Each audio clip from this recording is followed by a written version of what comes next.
Eu quero cumprimentar esta igreja com a graça e a paz do nosso Senhor Jesus. Meus irmãos, como vocês bem têm experimentado, nós temos sido agraciados por Deus com diversas ou algumas mensagens edificantes acerca da santificação. Deus tem sido bom conosco. E nessa manhã, eu quero avançar no tema dessa série e tratar acerca do mundanismo.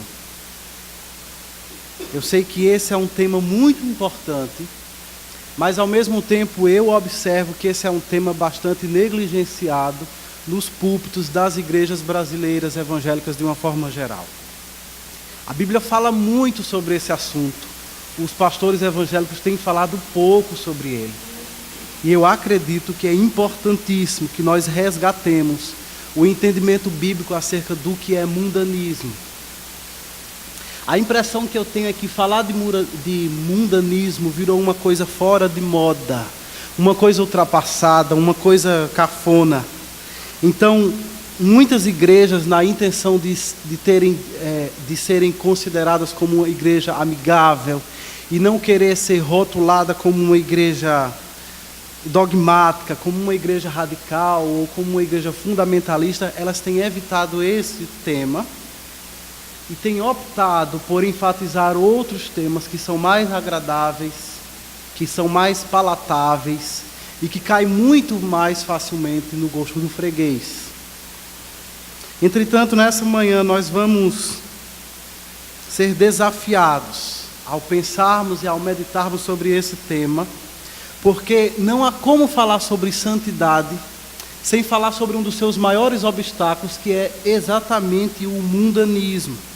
E eu quero abordar esse tema a partir de uma história bastante conhecida, que é a história da destruição de Sodoma e Gomorra.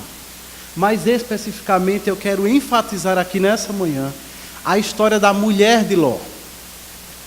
Embora essa mensagem tenha sido desenvolvida baseada num capítulo do livro Santidade, que é um dos livros que nós temos recomendado ao longo dessa série, a ideia de destacar a pessoa da mulher de Ló não partiu de mim, nem partiu também do autor desse livro, o bispo J.C. Ryle, mas partiu do próprio Jesus Cristo.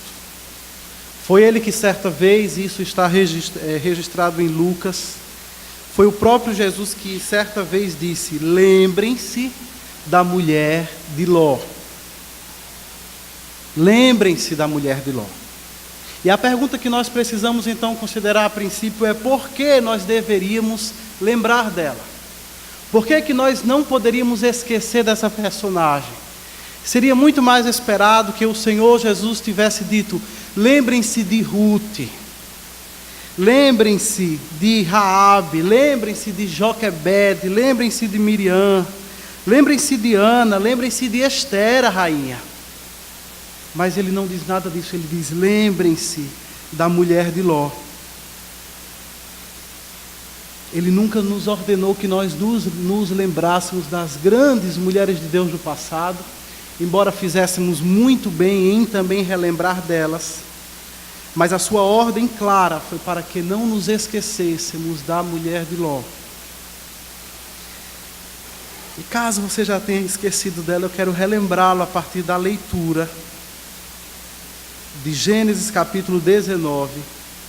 Nós vamos ler dos versículos 1 a 26. Vocês já devem ter percebido que o nosso culto hoje vai acabar mais tarde do que de costume. Mas eu acredito que você não deve estar nem preocupado com isso, afinal hoje é o dia do Senhor. Hoje não é o dia da família, hoje não é o dia da lasanha, não é o dia da feijoada, hoje é o dia do Senhor. E nós vamos ter esse tempo precioso aqui na presença dele. Gênesis capítulo 19.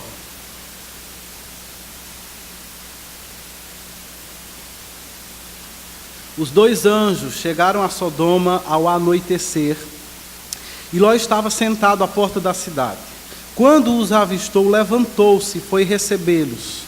Prostrou-se com o rosto em terra e disse: meus senhores, por favor, acompanhe-me à casa do meu servo. Lá poderão lavar os pés, passar a noite e pela manhã seguir caminho. Não, passaremos a noite na praça, responderam. Mas ele insistiu tanto com eles que finalmente o acompanharam e entraram em sua casa. Ló mandou preparar-lhes uma refeição e assar pão sem fermento, e eles comeram. Ainda não tinham ido deitar-se, quando todos os homens de toda parte da cidade de Sodoma, dos mais jovens aos mais velhos, cercaram a casa. Chamaram Ló e lhe disseram: onde estão os homens que vieram à sua casa esta noite? Traga-os para nós aqui fora, para que tenhamos relações com eles. Ló saiu de casa, fechou a porta atrás de si e disse-lhes: não, meus amigos, não façam esta perversidade. Olhe, tenho 2 filhas que ainda são virgens. Vou trazê-las para que vocês façam com elas o que bem entenderem. Mas não faça nada a estes homens, porque se acham debaixo da proteção do meu teto. Saia da frente, gritaram, e disseram: este homem chegou aqui como um estrangeiro, e agora quer ser o juiz. Faremos a você pior do que a eles. Então empurraram Jó com violência e avançaram para arrombar a porta. Nisto os 2 visitantes agarraram Ló, puxaram-no para dentro e fecharam a porta. Depois feriram de cegueira os homens que estavam à porta da casa, dos mais jovens aos mais velhos, de maneira que não conseguiam encontrar a porta. Os 2 homens perguntaram a Ló: você tem mais alguém na cidade? Genros, filhos ou filhas, ou qualquer outro parente? Tire-os daqui, porque estamos para destruir este lugar. As acusações feitas ao Senhor contra este povo são tantas que ele nos enviou para destruir a cidade. Então Ló foi falar com os seus genros, os quais iam casar-se com as suas filhas, e lhes disse: saiam imediatamente deste lugar, porque o Senhor está para destruir a cidade. Mas eles pensaram que ele estava brincando. Ao raiar do dia, os anjos insistiam com Ló, dizendo: depressa, leve daqui a sua mulher e as suas 2 filhas, ou vocês também serão mortos quando a cidade for castigada. Tendo ele hesitado, os homens o agarraram pela mão, como também a mulher e as suas 2 filhas, e os tiraram dali à força, e os deixaram fora da cidade, porque o Senhor teve misericórdia deles. Assim que os tiraram da cidade, um deles disse a Ló: fuja por amor à vida, não olhe para trás e não pare em lugar nenhum da planície. Fuja para as montanhas, ou você será morto. Ló, porém, lhes disse: não, meu Senhor, seu servo foi favorecido por sua benevolência, pois o Senhor foi bondoso conosco, poupando-nos a vida. Não posso fugir para as montanhas, senão esta calamidade cairá sobre mim e morrerei. Aqui perto há uma cidade pequena, está tão próxima que dá para correr até lá. Deixe-me ir para lá. Mesmo sendo tão pequena, lá estarei a salvo. Está bem, respondeu ele, também lhe atenderei esse pedido. Não destruirei a cidade da qual você fala. Fuja depressa, porque nada poderei fazer enquanto você não chegar lá. Por isso a cidade foi chamada Zoar. Quando Ló chegou a Zoar, o sol já havia nascido sobre a terra. Então o Senhor, o próprio Senhor, fez chover do céu fogo e enxofre sobre Sodoma e Gomorra. E assim ele destruiu aquelas cidades e toda a planície, com todos os habitantes da cidade e a vegetação. Mas a mulher de Ló olhou para trás e se transformou numa coluna de sal. Oremos. Ó Deus, nós te agradecemos pela dádiva do dia do Senhor. Nós te agradecemos por este povo que se reúne aqui nesta manhã para bendizer o teu nome, para dar testemunho da tua graça. Ó Pai querido, o Senhor Jesus nos ensinou que as suas ovelhas ouvem a sua voz e o seguem. E diante de tudo quanto nós já presenciamos aqui nessa manhã, acima de tudo, nosso desejo é ouvir a tua voz. Somos ovelhas do teu pastoreio. E nós somos necessitados que o Senhor tenha misericórdia de nós outra vez, como sempre tem feito, e que o Senhor dirija para nós a palavra para que a sigamos.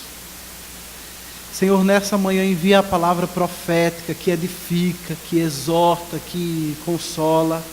Envia, Deus, a palavra poderosa que converte, que convence, que transforma, que levanta, que renova as forças e que dá esperança. Alimenta o teu povo, Deus, nesta manhã com a tua palavra, em nome de Jesus. Amém. Meus irmãos, a fim de respondermos à pergunta que nós nos propomos ao início dessa mensagem, que é: por que não esquecer da mulher de Ló? Uma primeira razão que nós poderíamos elencar porque esta mulher não pode ser esquecida é pelos privilégios que ela desfrutava. Primeiramente, precisamos entender a condição privilegiada em que ela se encontrava como membro de uma família que estava inserida na aliança da graça. Essa mulher aí era esposa de Ló, e Ló era sobrinho de Abraão. E Deus havia revelado o pacto da graça a Abraão mais claramente do que havia feito desde a queda.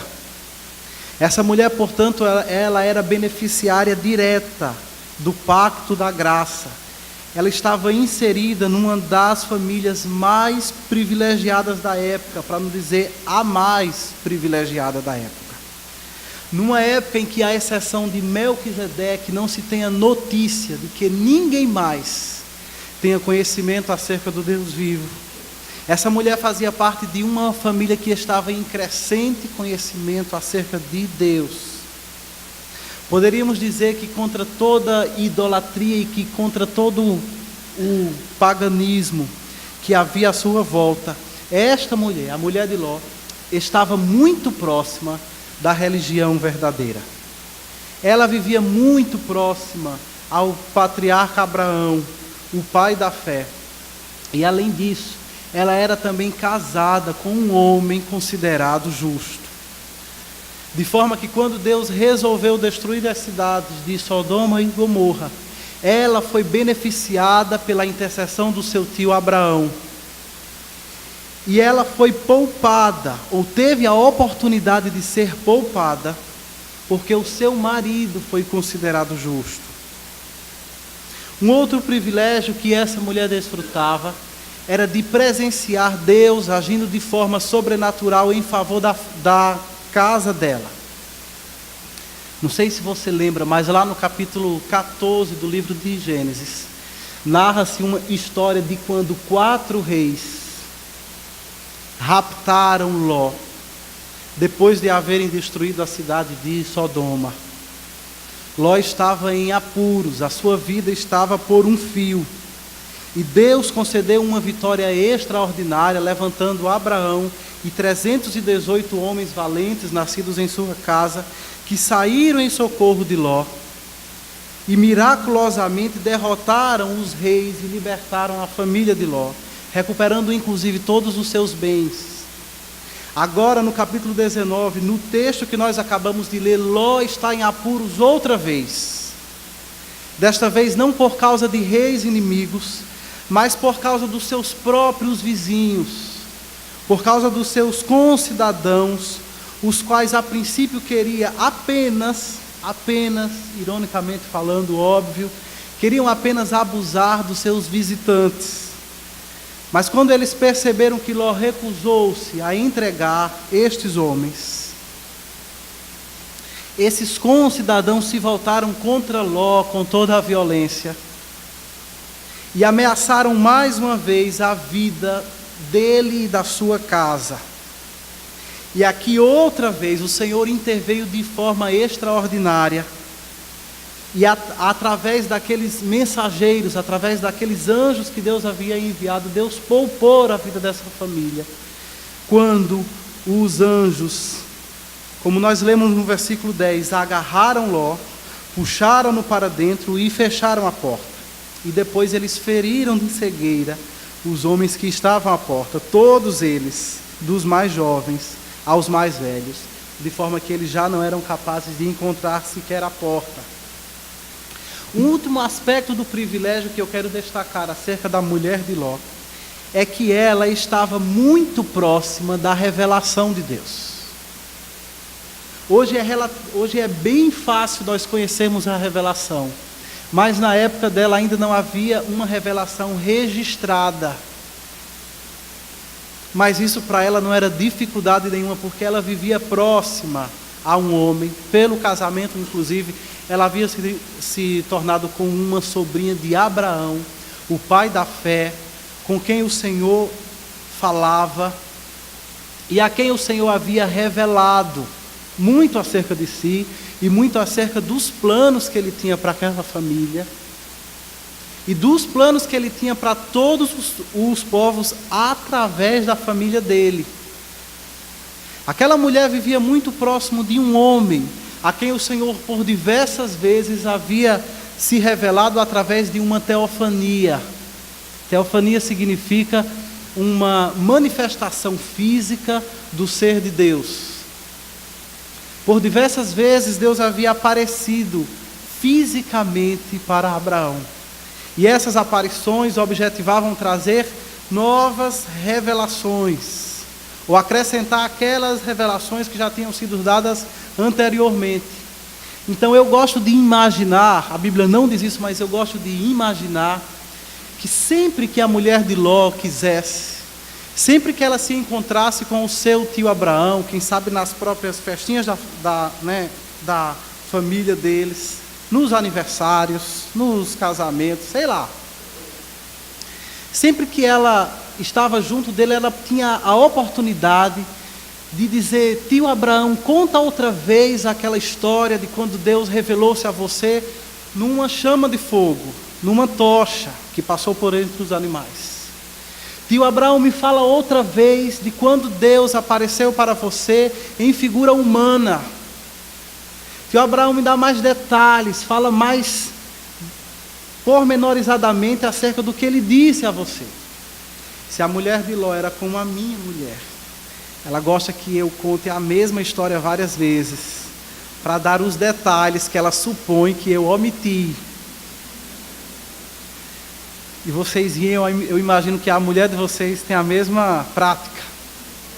Então veja, meus irmãos, eu estou dizendo isso aqui para que você entre na atmosfera dela e você entenda como esta mulher era privilegiada por poder conhecer a revelação, aquilo que Deus tinha dito a Abraão, a promessa dele ter uma terra, a promessa dele ter uma descendência e a promessa dele ter uma bênção especial. E agora nessa narrativa que nós acabamos de ler mais uma vez, essa mulher tem a felicidade de conhecer a vontade de Deus para a sua família, desta vez revelada dentro da sua própria casa, não dentro da casa de Abraão, mas dentro da sua própria casa, através dos anjos que Deus enviara. E o que foi que eles disseram para essa família? Versículo 12, os dois homens perguntaram a Ló: você tem mais alguém na cidade? Tire-os daqui, porque estamos para destruir este lugar. As acusações feitas ao Senhor contra este povo são tantas, que Ele nos enviou para destruir a cidade. A seguir os anjos advertiram novamente, eles acrescentaram: depressa, leve daqui sua mulher e suas 2 filhas, ou vocês também serão mortos quando a cidade for castigada. Então, meus irmãos, diante de tantos esses privilégios, era de se esperar que esta mulher estivesse mais pronta, que ela estivesse mais disposta a obedecer à voz divina.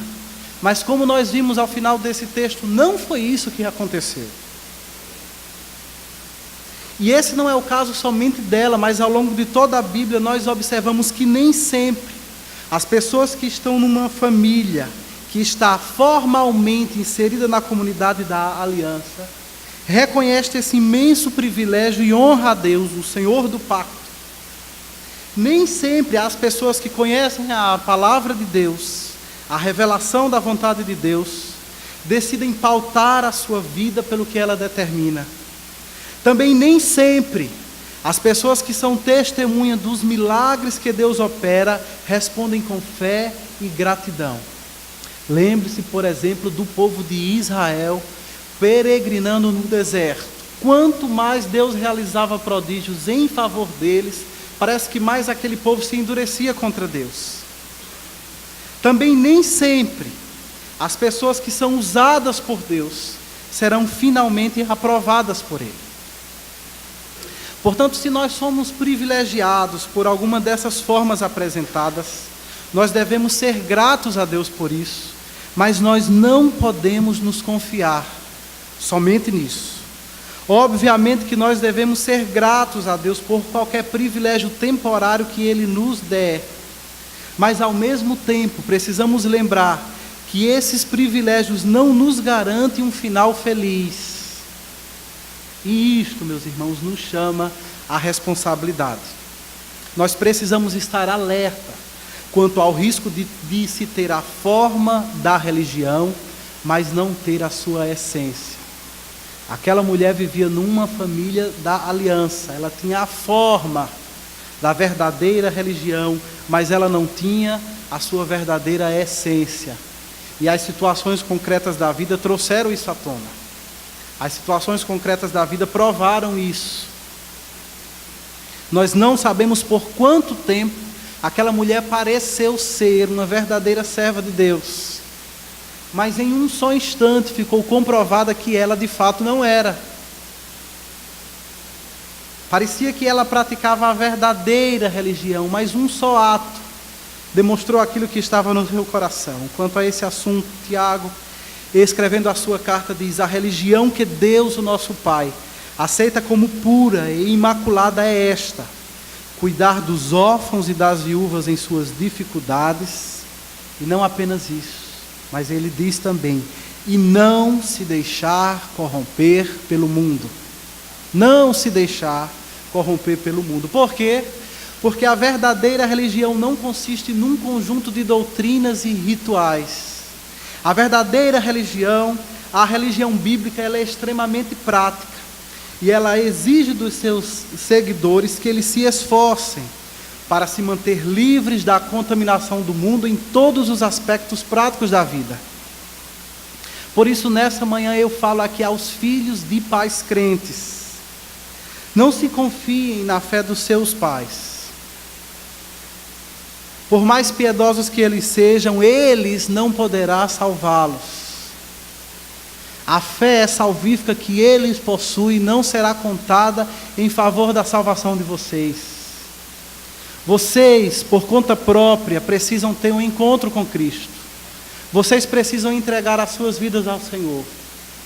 Vai chegar um dia em que os pais de vocês não estarão juntos. Você não vai mais ter seu pai para insistir para que você venha ao culto. Você não vai ter mais a sua mãe para dobrar os joelhos e interceder pela sua vida. Um dia, quando Deus tirar de você todas essas muletas, como você vai conseguir se manter de pé? Filhos de pais crentes, aproveitem o privilégio que vocês têm de terem nascido em uma família da aliança. Reconheça esse privilégio e submetam as suas vidas ao Senhor do pacto. Não se enganem, lembrem-se da mulher de Ló. Nesta manhã eu falo também para aquelas pessoas que são casadas com homens ou mulheres piedosos. Não se apoiem na fé do seu cônjuge. Acerte a sua vida com Deus. Busque a Deus por você mesmo. Invista na sua espiritualidade. Busque ter comunhão verdadeira com Deus. Não se engane, o seu cônjuge não poderá salvá-lo. Lembre-se da mulher de Ló. Eu falo também nessa manhã para os jovens, especialmente para aqueles que conhecem bem a Bíblia, e eu louvo a Deus por isso. Por aqueles que gostam de estudar doutrinas bíblicas, e eu também gosto. Aqueles que gostam de refletir sobre cosmovisão reformada, eu também gosto.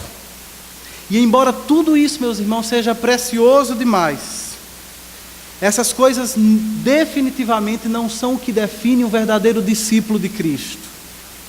O Evangelho não é uma filosofia para ser compreendida e para ser discutida nas redes sociais. O Evangelho é o poder de Deus que precisa ser experimentado na vida para que haja transformação e não apenas informação. Portanto, você precisa desfrutar do Evangelho, não apenas discuti-lo, não apenas aprender argumentos sofisticados para vencer discussões em debates. Você precisa experimentar o poder da cruz diariamente em sua vida. Não se engane, jovem. Lembrem-se da mulher de Ló. E eu falo nessa manhã, por fim, aos oficiais da igreja, diáconos, presbíteros, pastores.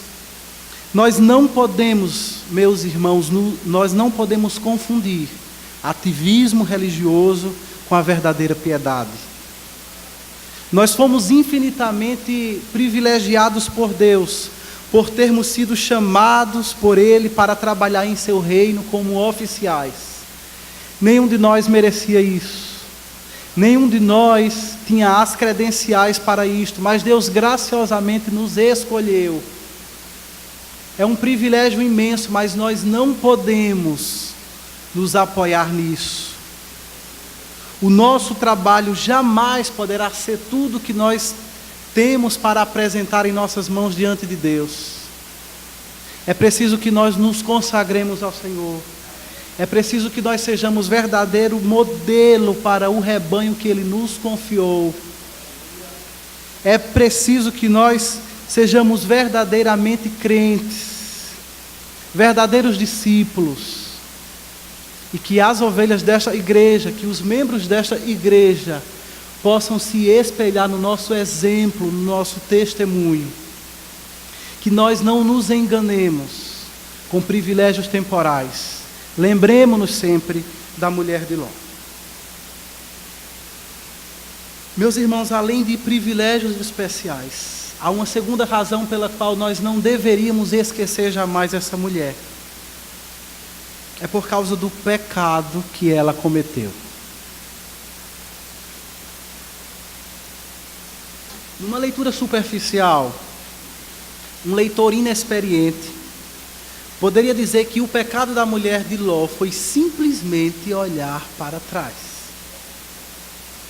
Afinal de contas, é exatamente isso que nós vimos no versículo 26.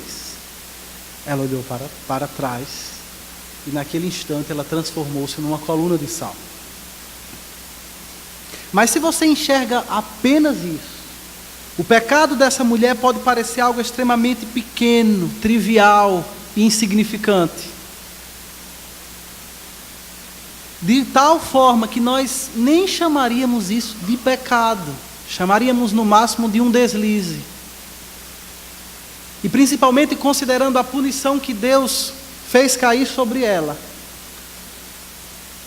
poderia-se dizer que essa punição foi infinitamente desproporcional à falta cometida. Que Deus havia pegado pesado demais com ela. Que Deus havia sido tirano demais com ela. Por que será que um Deus que demonstrou a sua misericórdia ao longo de tantos séculos puniria tão terrivelmente uma mulher pelo simples fato dela olhar para trás? Porque Deus, que havia sido misericordioso, que havia sido longânimo, perderia a paciência por causa de uma coisa tão trivial como esta? O texto bíblico que nós lemos, ele nos oferece algumas informações adicionais que nos ajudam a entender a natureza e a gravidade do pecado que a mulher de Ló cometeu. Nós lemos nesse texto que depois que os anjos retiraram a família de Ló de Sodoma, um deles deu a seguinte ordem. Leia comigo novamente o versículo 17. Fuja por amor à vida, não olhe para trás. Meus irmãos, somente isso já seria suficiente para que nós entendêssemos que esse simples olhar para trás representava uma transgressão direta a uma ordem que Deus havia dado a ela. Porque esses anjos não falam por si mesmos. Os anjos são porta-voz de Deus. Os anjos são mensageiros de Deus. E a ordem que eles tinham dado para elas era uma ordem da parte de Deus. E quando ela desobedece a essa ordem, por simples que ela possa parecer, ela estava desobedecendo a um mandamento que Deus havia entregue para ela. Alguns outros estudiosos bíblicos tentam ver nesse texto que esse olhar dela para trás poderia trazer mais do que uma mera desobediência. Poderia também ser um indicativo de incredulidade. Eles acreditam que esse olhar para trás revelava que ela tinha dúvidas se Deus realmente iria destruir a cidade ou não. E de fato, quando nós observamos a hesitação deles em deixar a cidade, é bem capaz que eles estivessem duvidando se Deus iria mesmo destruir a cidade ou não. Mas nós não podemos ter certeza acerca disso.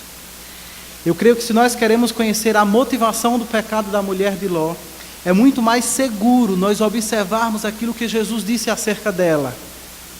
No texto de Lucas, que eu citei brevemente no início dessa mensagem, Jesus nos dá mais informações. E nós temos indicativos mais seguros acerca de qual teria sido a natureza e a motivação do pecado da mulher de Ló. Apenas ouça a leitura de alguns versículos de Lucas capítulo 17. Jesus diz assim: no dia em que Ló saiu de Sodoma, choveu fogo e enxofre do céu, e os destruiu a todos. Acontecerá exatamente assim no dia em que o Filho do Homem for revelado. Naquele dia, quem estiver no telhado da sua casa, não desça para apanhar os seus bens dentro de casa. Semelhantemente, quem estiver no campo não deve voltar atrás por coisa alguma. Não deve voltar atrás por coisa alguma. E aí ele diz, logo em seguida, lembrem-se da mulher de Ló. Quem tentar conservar a sua vida, a perderá. E quem perder a sua vida, a preservará. Observe então que Jesus cita a mulher de Ló no contexto de um discurso escatológico. É interessante que esse discurso ele é proferido não para a grande multidão, não para os incrédulos, mas para os seus discípulos. E Jesus está aqui apontando para o tempo do fim, ele está aqui apontando para o seu retorno. Quando ele diz, acontecerá exatamente assim, no dia em que o Filho do Homem for revelado, ou seja, no dia em que o Filho do Homem for revelado em sua glória. E aqui ele cita uma situação que é absurda. Não sei se você consegue imaginar uma situação bizarra como essa. Imagine uma pessoa que se encontra diante do esplendor da glória de Cristo em seu retorno. E essa pessoa é tão apegada aos bens que ela possui, que mesmo diante de toda a cena triunfal da volta de Cristo, essa pessoa ainda considera a hipótese absurda de voltar para dentro da sua casa, a fim de recolher alguns pertences.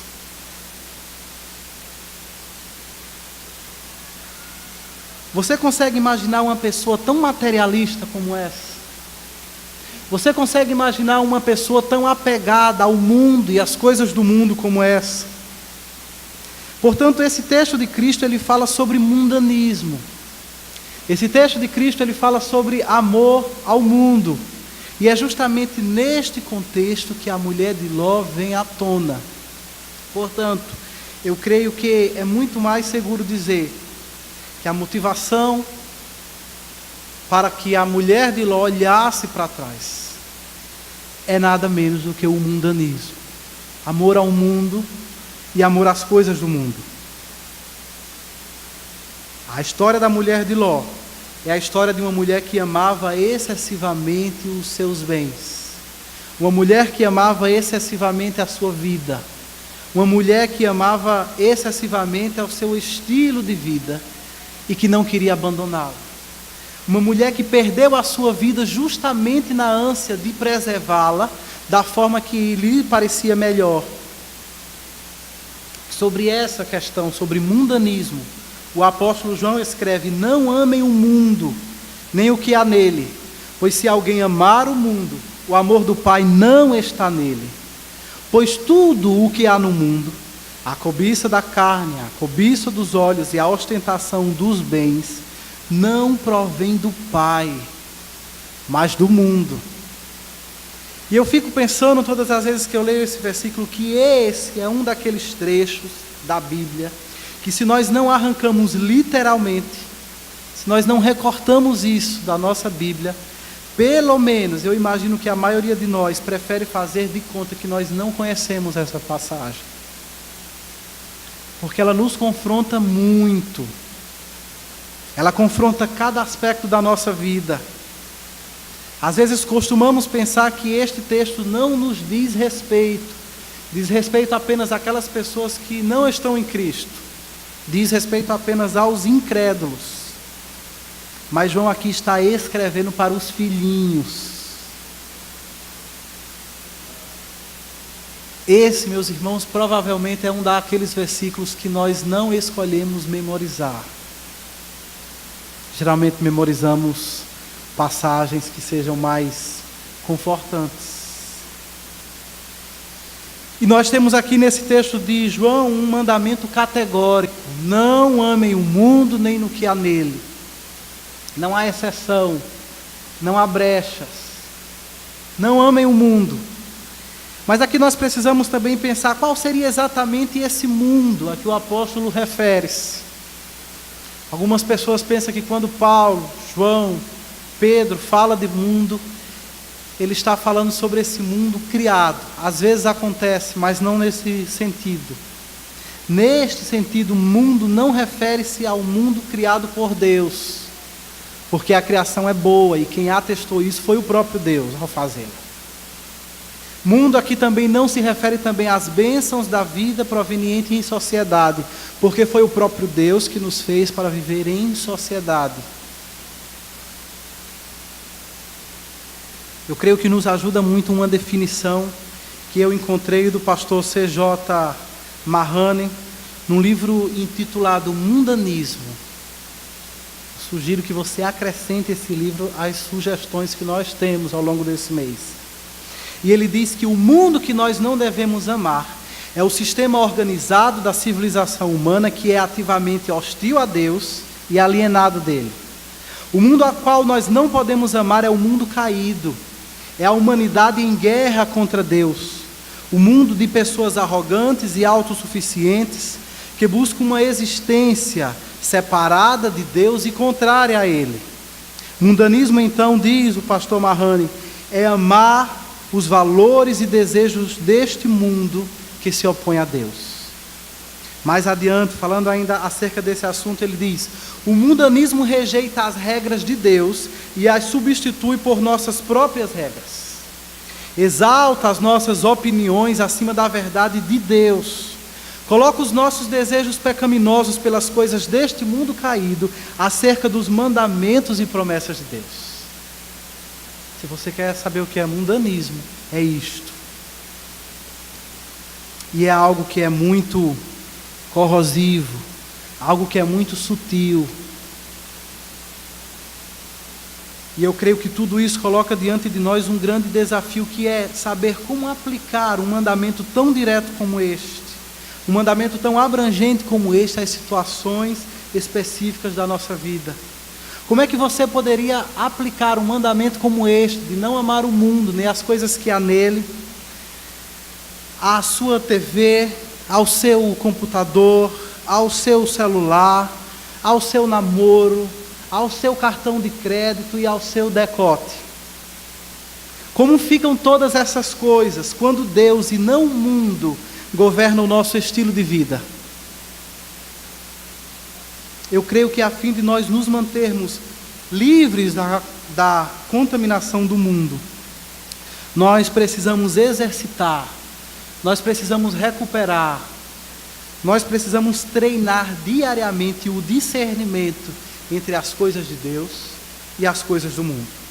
Nós precisamos saber diferenciar entre aquilo que é um valor e um estilo de vida dos perdidos, da nova vida daqueles que estão em Cristo. E é justamente a ação santificadora do Espírito Santo, falando a nós através das Escrituras, que vai nos dar essa capacidade de fazer distinção. Mas eu creio que hoje nós vivemos num tempo em que há uma crise de discernimento. Há uma falta, há uma carência muito grande dessa percepção espiritual, que nos habilita a fazer diferença entre o que é santo e o que é profano, entre aquilo que é puro e aquilo que é impuro, entre aquilo que é do agrado de Deus e aquilo que é do agrado do mundo. Parece que de uma forma geral todos nós aderimos à regra do não tem nada a ver. Formalmente, da boca para fora, nós ainda reafirmamos os limites biblicamente estabelecidos. Mas na prática, nós estamos cada vez mais nos tornando tolerantes com o padrão mundano infiltrado dentro da igreja. Sucumbimos muitas vezes àquela mentalidade pluralista e relativista que é tão característica do mundo, a ponto de muitos de nós hoje não conseguir sequer perceber as diferenças básicas que deveriam separar a conduta cristã da conduta mundana. Para muitos de nós, as diferenças ficaram imperceptíveis. Agora olhamos e parece que tudo ficou a mesma coisa. E às vezes, meus irmãos, eu confesso que a coisa ficou tão complicada que basta você se abster de participar de determinadas programações, que mesmo entre os crentes logo aparece a turma do deixa disso, para com isso, tem nada a ver. E eu não estou querendo dizer aqui nada do tipo assim, não precisa nem você abrir a sua boca para exortar, basta você não querer participar, que você é facilmente taxado de legalista. Nessas situações, meus irmãos, me conforta muito as palavras do profeta Isaías, quando ele disse: ai dos que chamam ao mal de bem e ao bem mal, aos que fazem das trevas luz e da luz trevas, do amargo doce e do doce amargo. Também me recordo aqui das palavras do apóstolo Paulo, quando ele escreve a sua carta aos Efésios. Ele fala para eles sobre o procedimento dos filhos da luz. E ele descreve algumas práticas das quais estes filhos da luz deveriam se abster. Quando você lê as práticas, humanamente falando, meus irmãos, são coisas tão simples. Nada hediondo, nada grave demais aos olhos dos homens. São coisas tidas por coisas bobas. Ele não fala sobre assassinato, ele não fala sobre corrupção, ele não fala sobre violência, ele não fala sobre estupro. O apóstolo Paulo menciona apenas coisas de menor gravidade, como imoralidade, conversas tolas, piadas obscenas. E o que mais me chama a atenção nesse texto é que depois desta lista simplória, o apóstolo Paulo parece que está antevendo o discurso da turma do deixa disso. Parece que ele está prevendo que ia se levantar gente para dizer: não, tem nada a ver. E ele diz: ninguém os engane com palavras tolas. Porque é por causa destas coisas que a ira de Deus vem sobre os que vivem na desobediência. A ira de Deus não vem apenas para pecados hediondos. A ira de Deus não vem apenas para os assassinos em série. A ira de Deus vem sobre as pequenas transgressões também. Basta um olhar para trás que revela um coração mundano. E a ira de Deus pode se abater sobre essa pessoa. E não foi exatamente isso, meus irmãos, que nós vimos acontecer com a mulher de Ló. Apenas uma última olhada para os seus cacarecos em Sodoma. Independente do que essa mulher tinha, seja ela pobre ou rica. Eu não sei o que é que ela tinha, se era muito ou pouco.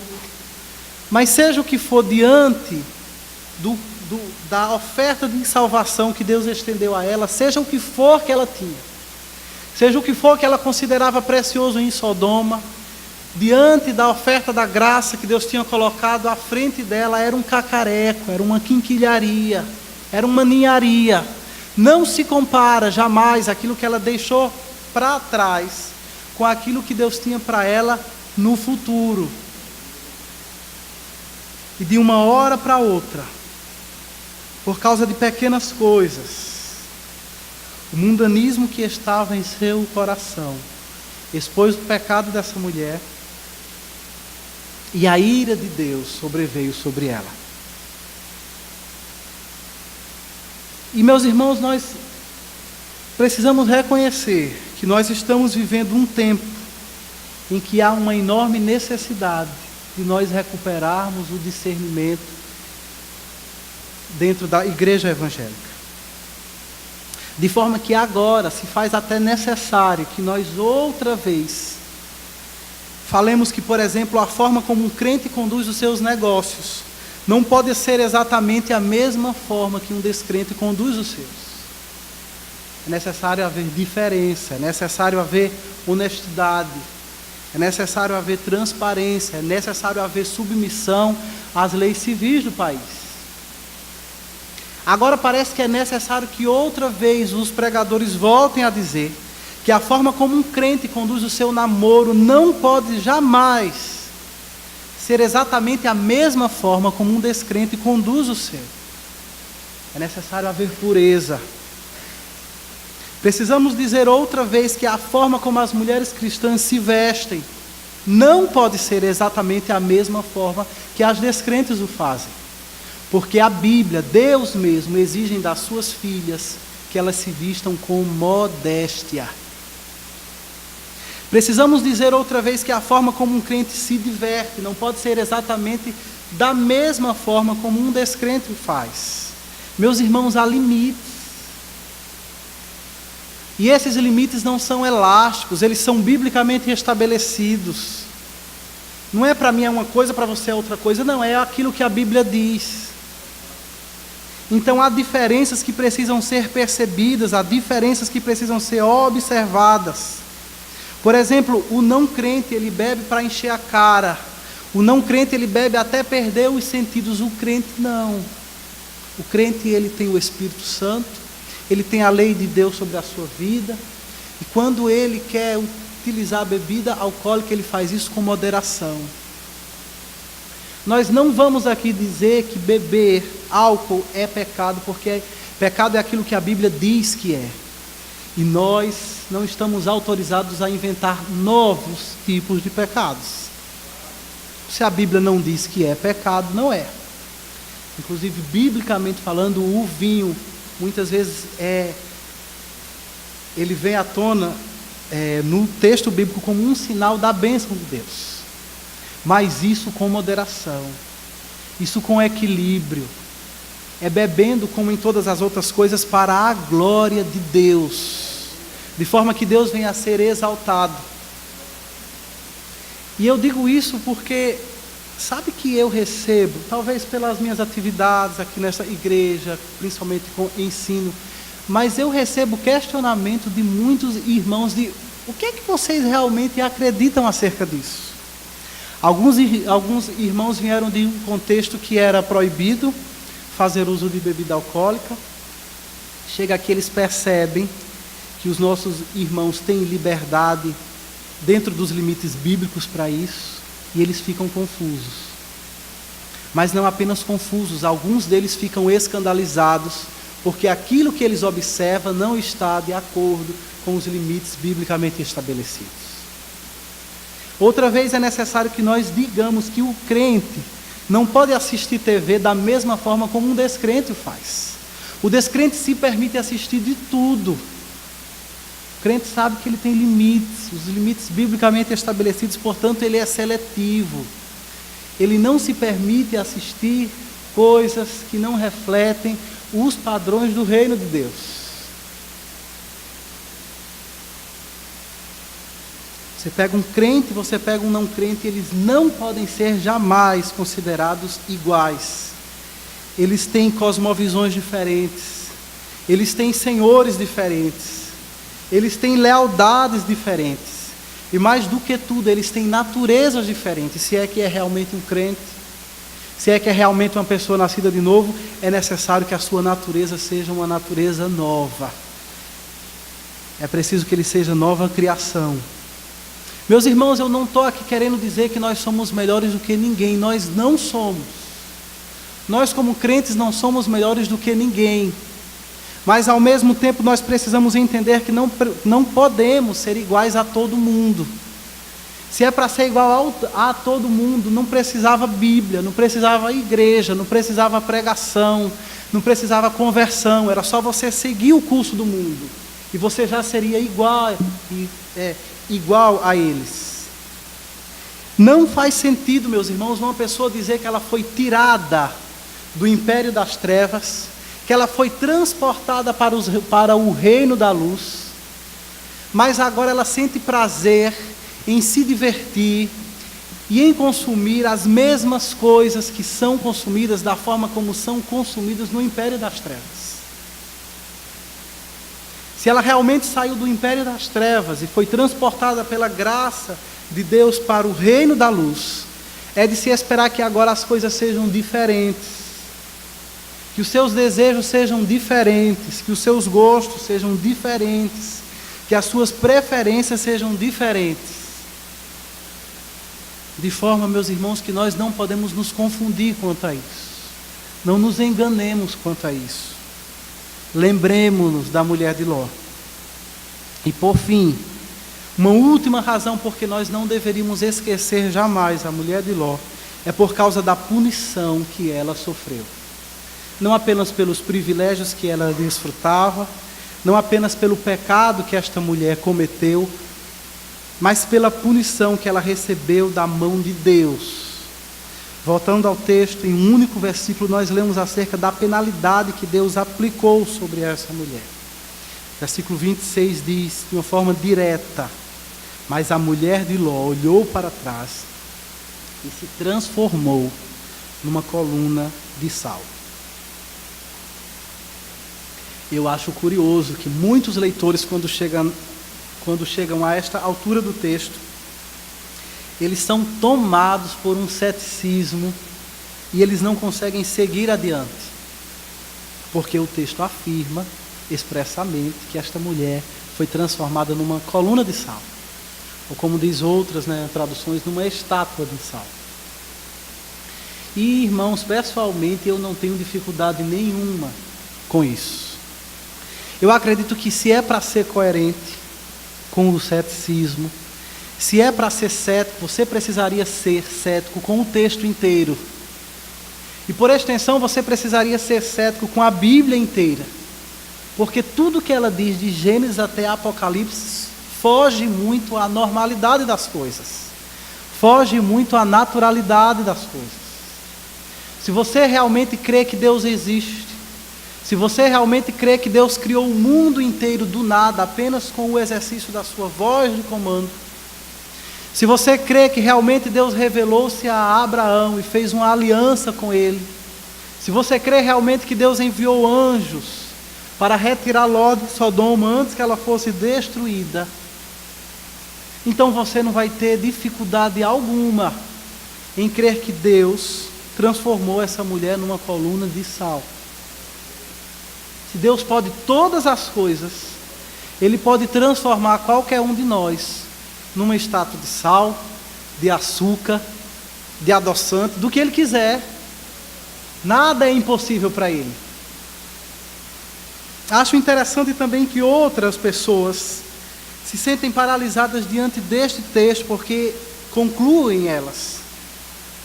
Este texto pinta uma imagem de um Deus que lhes parece severo demais, de um Deus vingativo, de um Deus pavio curto, que por quase nada, reduziu esta pobre mulher à condição de uma estátua de sal. Para essas pessoas é quase que insuportável pensar em Deus agindo dessa forma. seria tirania demais, seria perverso demais. E elas pensam, isso não combina com Deus. O fato é que essas pessoas, meus irmãos, não conhecem o Deus revelado na Bíblia. Elas ainda estão presas a uma noção infantil de um Deus vovô, de barbas brancas, sorridente e bonachão, que só serve para paparicar os seus netos mimados. Essas pessoas precisam atentar para aquilo que Paulo escreveu aos Romanos no capítulo 11, no versículo 22, quando ele diz: considere a bondade e a severidade de Deus.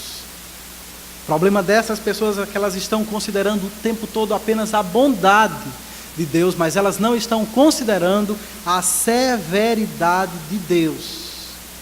Se você pensa assim, você precisa aprender a levar em consideração a severidade de Deus.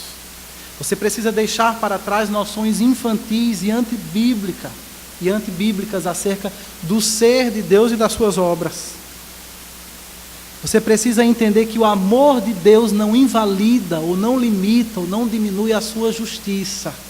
Ele é amoroso e justo ao mesmo tempo, e uma coisa não anula a outra. Outras pessoas também não suportam essa história, porque ela é a história de juízo, ela é a história de condenação, ela é a história de punição que se abateu sobre uma região inteira. E essas pessoas estão cada vez mais contrárias à ideia de punição divina. Pensam elas, um Deus de amor não faria uma coisa dessas. Não sei se vocês sabem, mas há alguns anos, um pastor evangélico americano, que era muito conhecido pelos vídeos em que ele lançava vídeos devocionais, com mensagens curtas devocionais, diga-se de passagem, muito boas. Depois que esse homem atingiu uma popularidade considerável, ele lançou um livro que trouxe muito alvoroço ao meio evangélico, especialmente ao meio teológico. E a ideia em que ele trazia nesse livro é que no final das coisas, ou no final das contas, ninguém seria punido por Deus. O título do livro era O Amor Vence. Ele dizia, no final, o amor de Deus vai vencer tudo, e ninguém vai para o inferno. O inferno seria então fechado, abolido, porque não houve interessados na ideia dele. E o que ele estava então trazendo à tona nesse livro não era novidade nenhuma. Na verdade, ele estava repaginando uma antiga doutrina que ficou conhecida na doutrina cristã, ou na teologia cristã, como universalismo. O ensino de que, no final das contas, ninguém vai se perder, ninguém vai perecer, mas que o amor de Deus vai se sobrepor a tudo isso, sobrepor inclusive a sua justiça, e todas as pessoas serão salvas. E eu acredito que este livro, o argumento deste pastor, traduz o pensamento de cada vez mais pessoas do mundo e da igreja também. Embora esta ideia seja bastante atrativa, ela simplesmente não encontra respaldo bíblico algum. No capítulo anterior a esse que nós lemos, você em casa depois pode ler a intercessão de Abraão por Ló. Antes que Deus fosse destruir Sodoma, Deus já havia revelado isso a Abraão. E assim que Abraão toma conhecimento do plano de Deus, do juízo de Deus que se abateria sobre aquela região, Abraão intercede pelo seu sobrinho Ló. E dentro dessa oração, Abraão faz uma pergunta que nós deveríamos considerar. E que todas aquelas pessoas que não conseguem conceber a ideia de punição divina deveriam considerar. Abraão pergunta, acaso não fará justiça o juiz de toda a terra? Se há impiedade gritante, se há transgressão grave, acaso não faria justiça o juiz de toda a terra? Meus irmãos, se nós esperamos que as nossas autoridades humanas e limitadas que são, se nós esperamos que elas julguem com justiça, e que elas punam adequadamente os transgressores, o que não se deveria esperar do juiz de toda a terra, o Deus Santo? Será que Deus poderia simplesmente fazer de conta que não há pecados contra Ele? Será que Deus poderia varrer a nossa transgressão para debaixo do tapete e fingir que Ele não viu? Ou achar que não tem importância? Irmãos, certamente não. Mas pensando bem, irmãos, por outro lado, quando as pessoas do mundo pensam assim, elas têm razão para isso. Do ponto de vista delas, elas estão certas. Porque tomadas de cegueira espiritual, tal como elas estão, elas não poderiam raciocinar de outra forma. De forma que Jesus ensina que é tão somente o Espírito Santo que é capaz de convencer o homem do pecado, da justiça e do juízo. Se não é a ação do Espírito Santo sobre a vida de um homem, sobre a vida de uma mulher, tal pessoa jamais poderá ser convencida acerca da gravidade das suas faltas contra Deus. Se não é o Espírito Santo falando com uma pessoa através das Escrituras, jamais essa pessoa poderá reconhecer o justo juízo de Deus, a justa condenação que a justiça de Deus requer.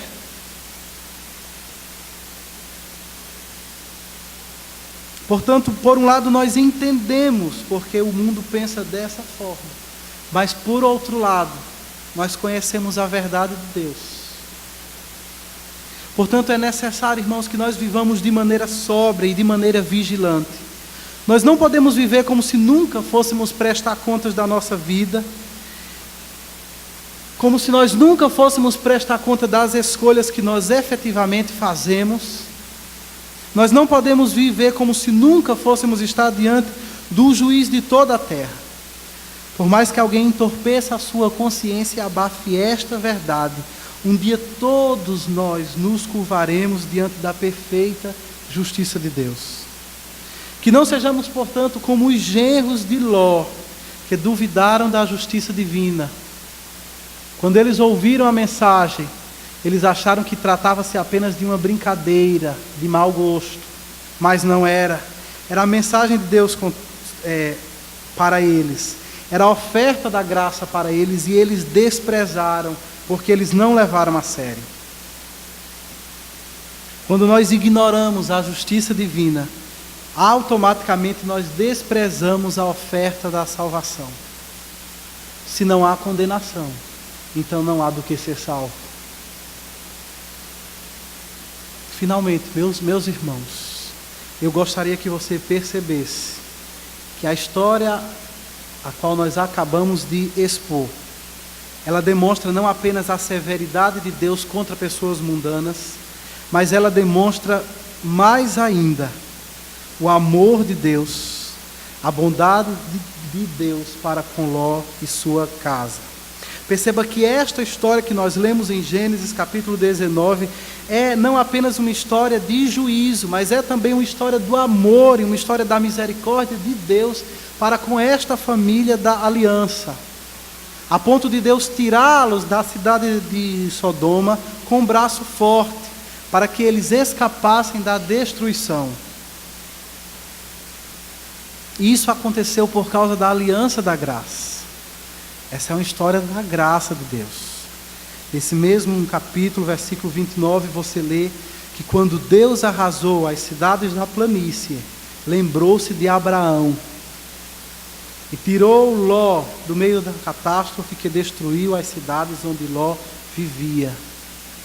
A Bíblia diz que Deus lembrou-se de Abraão, fazendo referência à aliança da graça, ao pacto da graça que Deus havia revelado a ele. Portanto, esta é uma história do favor imerecido de Deus sendo ofertado a uma família inteira.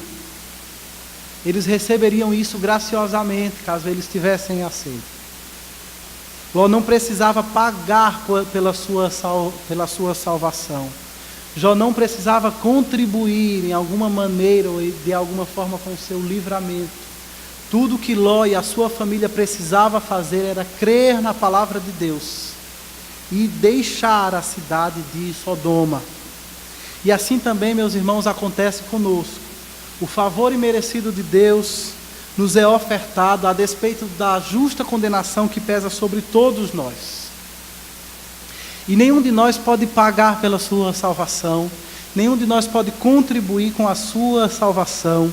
A única coisa que Deus exige de nós é que nós depositemos a nossa confiança no Evangelho, na oferta da graça, que nós exerçamos fé em Cristo, o Salvador, que nós creamos que aquilo que Ele fez por nós na cruz é suficiente para que nós não enfrentemos a condenação,